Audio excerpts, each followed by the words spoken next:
When I first saw Balatro, I didn't like it.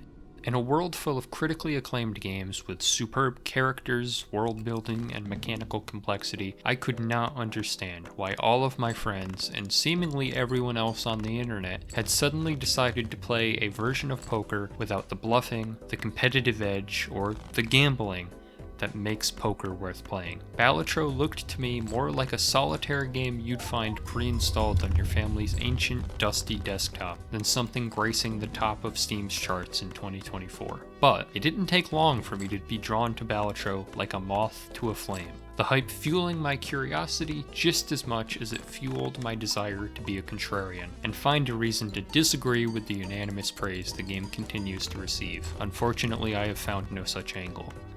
Not only is the game an unquestionable masterpiece, but I've found myself enjoying the game for the same exact reason I didn't like it at first. While Balatro certainly exists in a world full of an infinite number of critically acclaimed games worth playing, it also exists in an industry that values technological advancements and presentation and scale over mechanical focus. Balatro, on the other hand, only does one thing.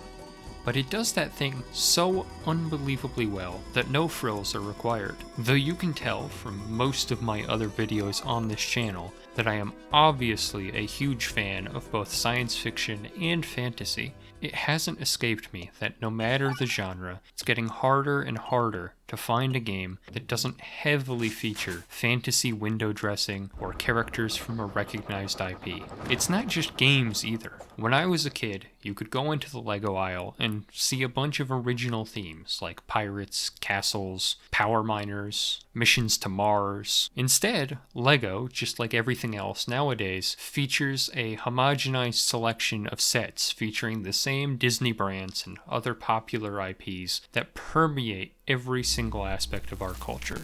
I seem to have gone slightly off topic, but my point was that it is immensely refreshing to play a genuinely engaging game that could conceivably be replicated with just a physical deck of cards and a calculator. The core game loop is infinitely replayable with just enough moving pieces to make the game a constant balancing act without ever feeling convoluted or overwhelming. It's both a game with profound depth and a game that you could probably explain to anybody that has seen a deck of cards, regardless of their familiarity with modern video games. That is, in part, due to the fact that though Balatro has all the trappings of a modern roguelike, the game feels just as closely related to Tetris as it does Enter the Gungeon. Everything from the CRT lines on the screen to the weirdly catchy single-song soundtrack invoke a strange sense of nostalgia. But it's a sense of nostalgia that calls attention to the quality of the game itself instead of cheapening it. Though Balatro is clearly inspired by numerous other successful games, it stands entirely on its own merit. A wholly unique twist on the roguelike genre that is already spawning a wave of imitators.